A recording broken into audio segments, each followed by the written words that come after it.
We continue now with the flood challenges that are faced by many residents, most of them in Gauteng. Let's turn our focus now on the great damage caused by these floods on the country's infrastructure. Officials say there's been severe road infrastructural damage across Johannesburg as these heavy rains continue.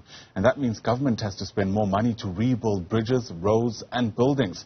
Let's take stock of this for you now, bringing Dr Kgosientsho Ramokgopa, who's the head of investment and infrastructure in the office of the presidency, joining us via our video link this morning. Great to have you on the program, sir. Thanks very much indeed for making time to speak to us. I'm sure this is a story you've also watched quite closely, given the work that you do. I wonder at this early stage whether you've been able to quantify the extent of the damage yet. Morning, Ayanda, and morning to the viewers, and thank you very much for the invitation. Not yet. I think we are still at the very early stages of putting together, if you like, an audit of the infrastructure damages and also quantifying the levels of those damages. But I think a number of things are becoming very, very apparent. The first one is that the regularity and intensity of extreme weather conditions is really damaging. Infrastructure is on the rise. The second one is that the nature of the design of the infrastructure was never meant to accommodate such extreme weather occurrences. And the third one, you'll see that a concentration of these damages is in your townships or in informal settlements. And that is as a result of one, I think, the movement of people into urban spaces looking for opportunities and not being accommodated in formal housing development. And a lot of them are occupying, if you like, floodplains and wetlands. Some of them are located along the riverbanks. I think the Jaskei is a typical example of what happens in many big towns across the country. And also we notice that in the townships there's extreme, or if you like, what you call townships, there's extreme damage as a result of the quality of the infrastructure.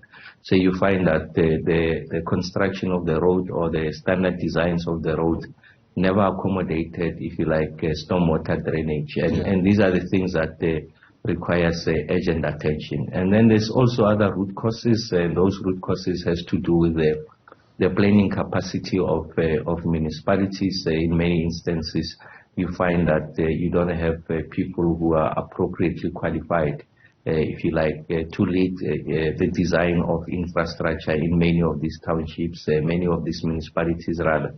And we're relying largely on consultants, and that's something that requires urgent attention. So those are the broad 5 areas that we have identified, and I think that until we address the root causes, we are likely going to face with this scenario.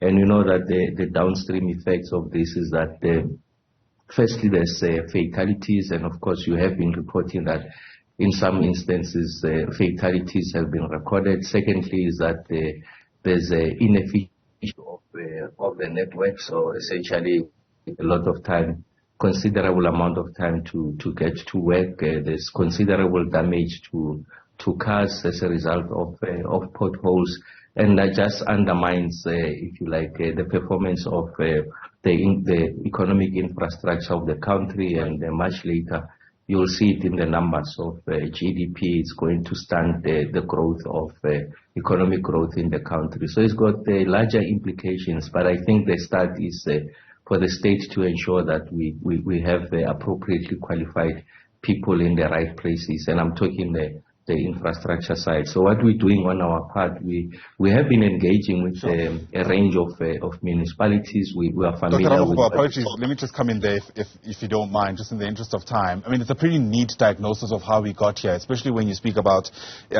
issues around spatial planning, poor infrastructure actually to begin with, as well as matters related to our drainage systems, not only in Johannesburg, but perhaps even across the country. What's your response then to people who are saying this is not so much just about the adverse weather conditions, but also is the result of government found napping, essentially, because these are issues that have been raised in the past before? Yes, I have made that acknowledgement that our diagnosis points to that. And I think the big question is, what are we doing about it? So I think as an office, we have been assigned in part by government to respond to, by cabinet rather, to respond to these challenges. The first thing that we're doing is we have been very aggressive in recruiting appropriately qualified technical people, professional structural engineers, quantity surveyors, a range of professional people in the built environment space. So we're aggregating those that capacity in the office, and we dispatch it to these municipalities for purposes of planning and as and when they require it. So we have been across the length and breadth of the country in the major metropolitan centers and major cities. Of course, we've got 257 municipalities. We are not in a position to attend to them urgently, but we do acknowledge that there are a number of these municipalities that are vulnerable to these extreme weather conditions, and those are the ones that are receiving our urgent attention. Yeah. Secondly is that we have been given considerable amount of resources to work on what we call project preparation, essentially assisting these municipalities from a point of view of designing the infrastructure to meet the current, if you like, climatic changes. So the National Department of Public Works and Infrastructure has given us money to help in that planning dispensation. So it's something that is happening now, and the money has been made available now as I speak to you. The third one is in instances where there are opportunities for us to collaborate with the private sector, and I'm talking about the business from a point of view of co-financing, but also adding, giving us additional skills from their own resources. We have exploited those, and we're sitting with, I think, close to about 25 of these professional people with vast experiences who have been seconded to the office to help us with this exercise. And in some instances, in the recovery of this infrastructure, private sector is co-investing with us to ensure that we are able to address the matter with the agency that it deserves. And in the course of doing that, we're prioritizing major arterials. We are prioritizing areas where people are located in floodplains, wetlands.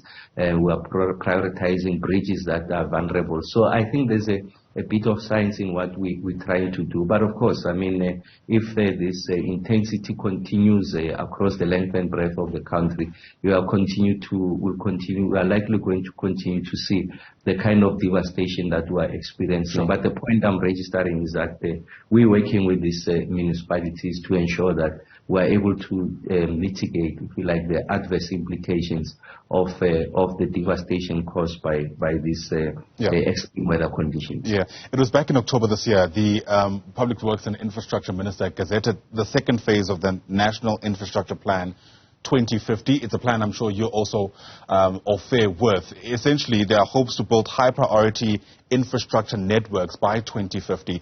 I wonder to what extent the adverse weather conditions and the resultant damage they have caused may very well derail these plans and push you to revise even the year by which you're hoping to have this done. Oh yes, I absolutely correct. So we worked on putting together that national infrastructure plan.